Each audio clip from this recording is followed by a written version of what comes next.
Hi friends, ఈరోజు నేను వేసవి స్పెషల్ రైస్ ఏంటో గెస్ చేయండి చూద్దాం. నేను చెప్పే లోపల ఎవరు గెస్ చేశారో కామెంట్ సెక్షన్లో కామెంట్ చేయండి.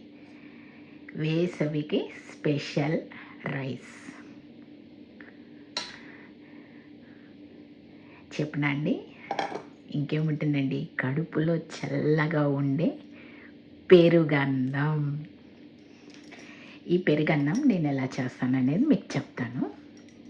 నేను ఏం చేశానంటే ఫస్ట్ ఒక చిన్న కాఫీ గ్లాస్ ఉంటుంది కదా, దాంట్లో సగానికి రైస్ తీసుకున్నాను.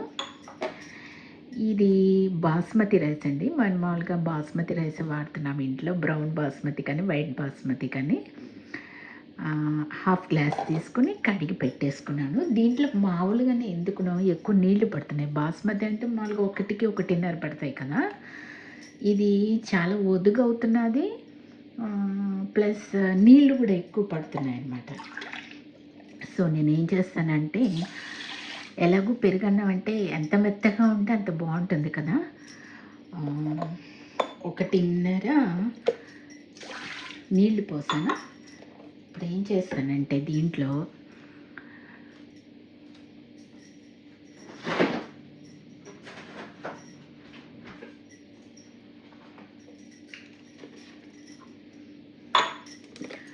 ఒక గ్లాసుడు పాలు పోసేస్తాం.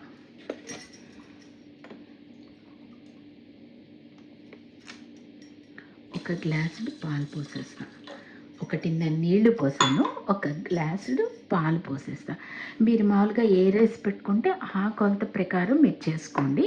ఎలాగో పెరుగన్నానికి మనం ఎక్కువ నీళ్ళే పోసుకుంటాం కదా. ఇప్పుడు ఏం చేస్తానంటే దీన్ని కుక్కర్లో పెట్టేస్తాను. ఇది మామూలు రైస్కి పెట్టుకున్నాను, ఈ రెండు కలిపి కుక్కర్లో పెట్టేస్తాను. తర్వాత ఇది వచ్చాక ఏం చేస్తాను అనేది అప్పుడు చెప్తాను. కుక్కర్లోంచి తీసేసానండి పెరుగన్నం.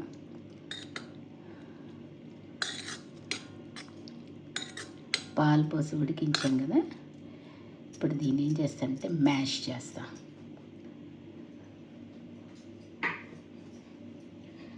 చక్కగా మెత్తగా మ్యాష్ చేసేస్తే క్రీమీగా. మీరు మామూలుగా పాలు పోసి ఉడికించుకోకపోయినా ఉడికినాక చల్లారాక ఒక గ్లాసుడు పాలు పోస్తే అసలు పెరుగన్నం భలే క్రీమీగా వస్తుందండి. నాకు తెలిసి మీకు తెలిసే ఉంటుంది ఈ విషయం. జస్ట్ ఊరికినే అన్నం ఉడికించి పెరిగేసేయకుండా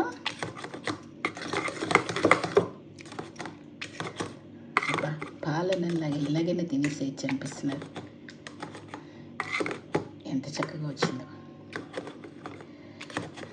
చక్కగా మ్యాష్ చేసేసా.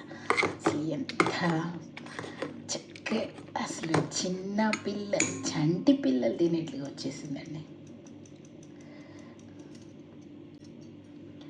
ఇప్పుడు దీన్ని బాగా చల్లారి పెట్టుకుని అప్పుడు పెరుగు కలుపుతా. బాగా చల్లారాలి. ఇప్పుడే వచ్చింది కదా కుక్కర్లోంచి, చల్లారాక అప్పుడు పెరుగు కలిపి ఏం చేయాలో చెప్తా. భలేగా వచ్చిందండి, అసలు సూపర్.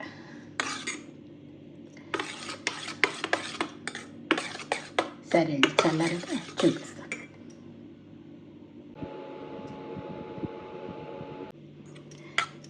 పెరుగన్నం చల్లారిపోయిందండి బాగా. ఇప్పుడు ఏం చేస్తానంటే పెరుగు కలిపేస్తాను.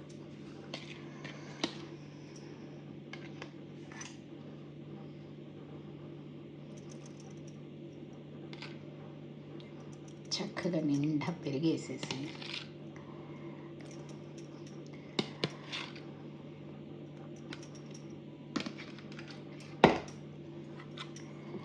చక్కగా కలిపేసుకున్నాం దీంట్లో.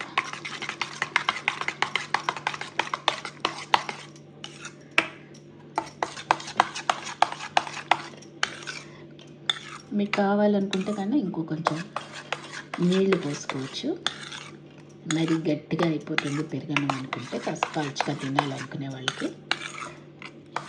ఎందుకంటే ఇది ఉన్న కొద్దీ పెరుగు అంతా పీల్చేసి గట్టిగా అయిపోతూ ఉంటుంది.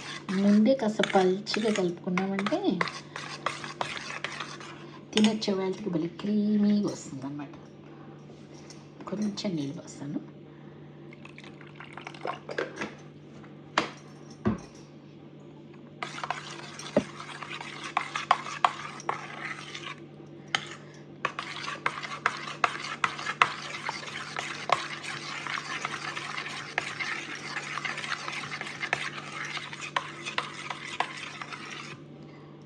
అంతే.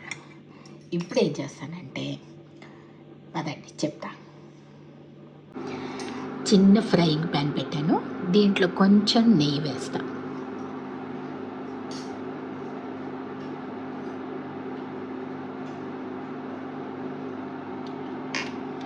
ఈరోజు మా ఇంట్లో పులిహోర పెరుగన్నం అండి. పులిహోర తిరగముట్టు పెట్టాను ఆల్రెడీ ఈ ప్యాన్లోనే.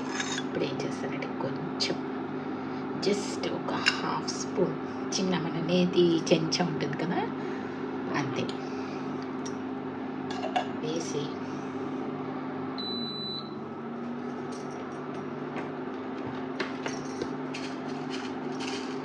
రెండు ఉడికిన మెంతి గింజలు, తర్వాత కొంచెం అంత జీలకర్ర,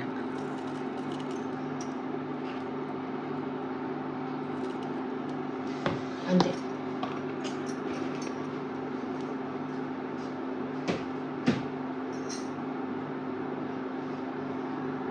రెండు మెంతి గింజలు, ఒక హాఫ్ స్పూన్లో ఇంకా హాఫ్ అన్నమాట జీలకర్ర నేతిలో వేయించుకొని ఆ పెరుగన్నంలో కలిపేస్తే అంతే, కడుపులో చల్లగా పడుండే క్రీమీ క్రీమీ పెరుగన్నం రెడీ అయిపోతుంది. జీలకర్ర చక్కగా వేగాక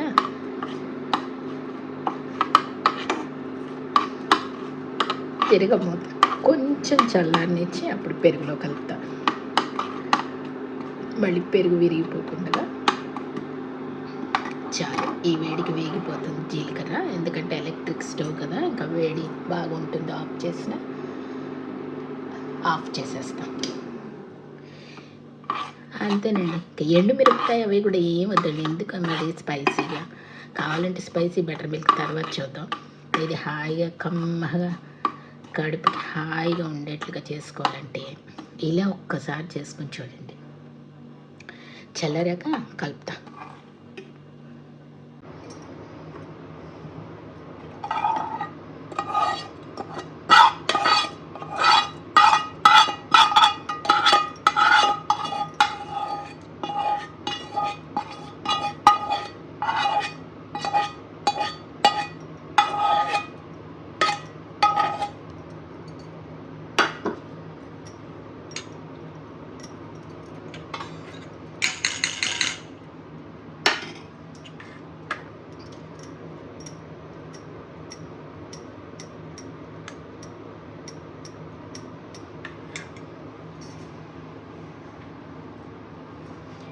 వేసవి స్పెషల్ పెరుగన్నం రెడీ. ఈ వీడియో మీకు నచ్చిందని అనుకుంటున్నాను. నచ్చితే కనుక లైక్ చేయండి, షేర్ చేయండి, నా ఛానల్ని సబ్స్క్రైబ్ చేసుకోండి. ఉంటానండి. Thank you very much. Bye bye.